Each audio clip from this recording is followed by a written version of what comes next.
we are going to unbox the PSI harness. For those of you that do know or don't know, we're putting an LS2 in this OBS. So an LS2 is kind of a mix between a Gen 3 and a Gen 4 LS. So the harness is actually a little on the unique side. But we did get the standalone harness from PSI. Comes in very, very basic packaging. Just a box and a bag.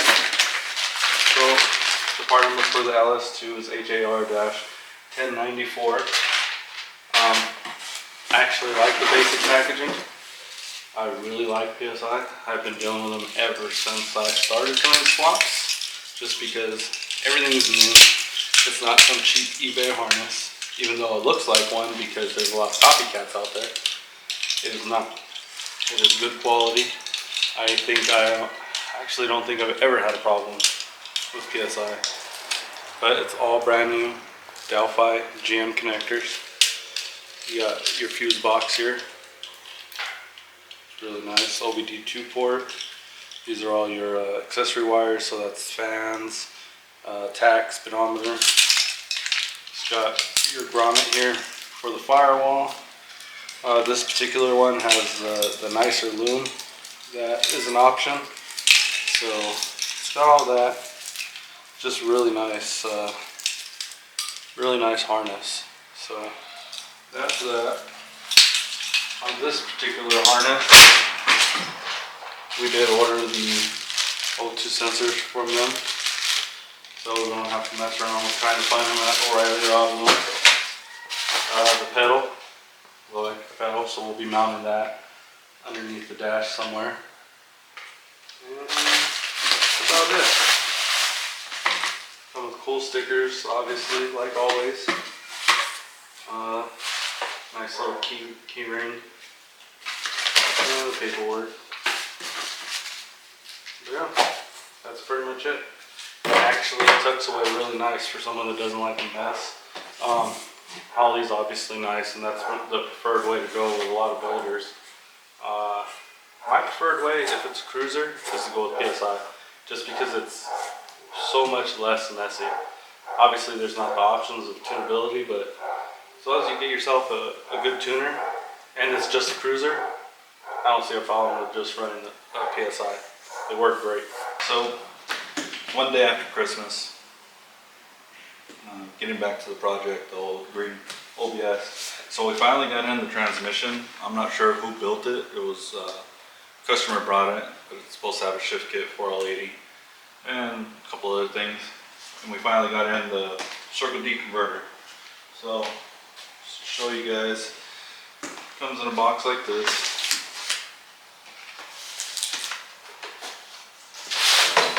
Real simple packaging.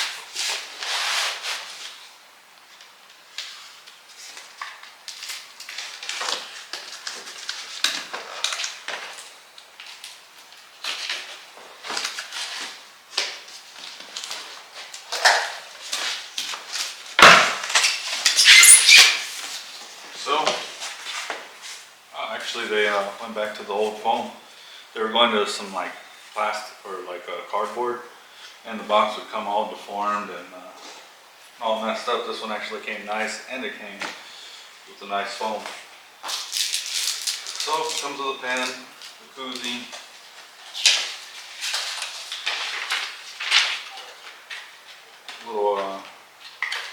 little card so you can scan it for instructions.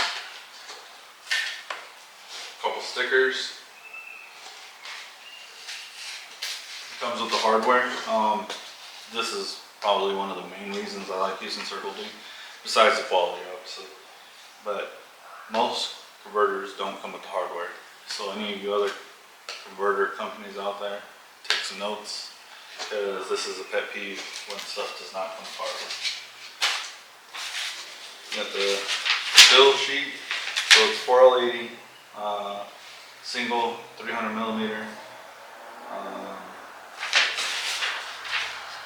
think the stall was 3638 that I got for this one, and it's a real nice unit. Yeah, so I did get the billet one. For some reason I couldn't remember if this one was billet or not, but it is. So right there. So it comes real nice with a cap. Just gotta fill it with fluid.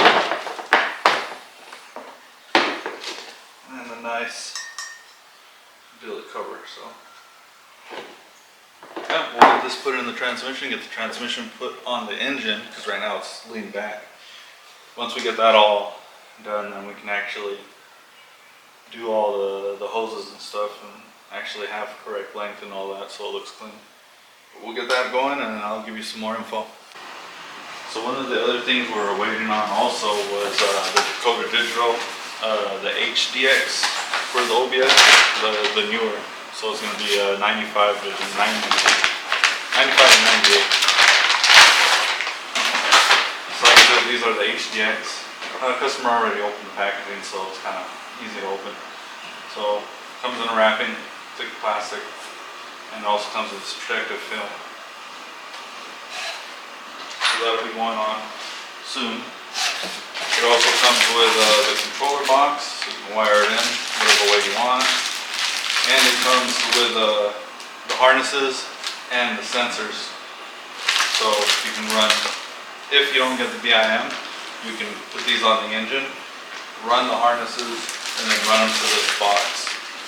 There's more than that though. You also have to run like the high beam, turn signals, and stuff like that from the original factory harness. So it comes all really nicely packed. Instructions. More instructions. And then this customer did get the BIM. So the BIM, what it is if your vehicle has a newer powertrain in it, so like an LS, you get this box and you get this OBD2 plug.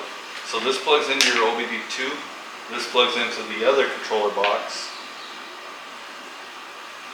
Actually, this plugs into the BIM. BIM plugs into the other controller box, and it'll tell you your temperature, oil pressure if it's newer, trans temp, a bunch of different things. If you had like a turbo or a supercharger, it shows you boost. So it's really cool. It's worth the money, I think, and it makes it look a little cleaner. So you're not running all these little harnesses. But yeah, so you got that too. So we'll be installing that as well. Alright, so on this one, guys, you got a fast intake as well, fast high ramp. I've actually never installed this. I've done a bunch of Hollies, a bunch of sheet metal stuff, Texas Speed. I've kind of messed around with a BTR intake. I didn't install that one, but I had issues that I had fixed. But this is the first time for me installing the fast intake. So customer did already open it, so I don't know if there was other packaging. I'm assuming there was a piece of foam up top to protect it, and probably on the sides, but it's not in here anymore. Let's pull it out. So this is it.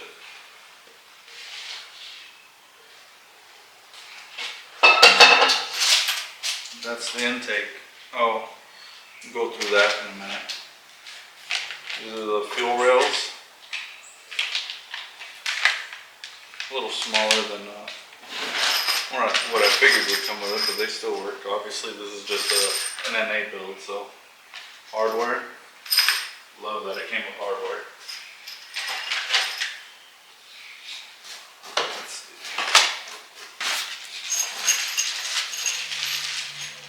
With instructions.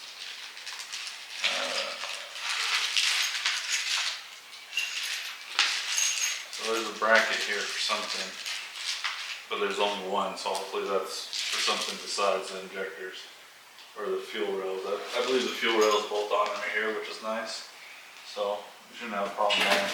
That's pretty much all that's in that box. But like I said, it is customer open, so there's probably more stuff in there. So it looks like You got 3 different locations for your fuel rails, which is nice actually. Looks like these ports for the injector is a little dirty, but we'll get those cleaned before we throw it all together. This is already together, which is kind of cool. It's got a spot for your throttle cable bracket if you're running a throttle cable. Let's see. It's kind of weird.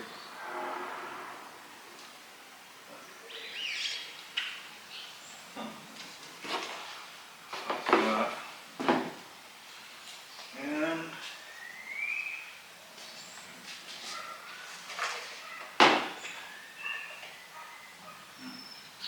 this slot right here looks like it's for the brake booster. Let's see if we got any more slots. There's a slot here, threaded for some kind of vacuum. Hoping there's another spot, but I'm not seeing it.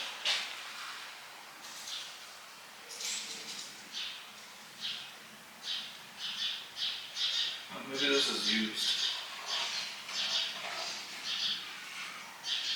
It's a little weird. Not sure how I feel about it, but we'll get it on there. Hopefully it works good. I'm not seeing any spot for a map sensor, which is kind of a little irritating. Let's just have you drill your own spot, even though you know when you're going to run it. It's kind of weird, but whatever. Yeah, I guess there's a few vacuum ports right here that you can roll out if you absolutely needed them, but kind of a little disappointing. Looks great though, so I guess you can't win them all, right?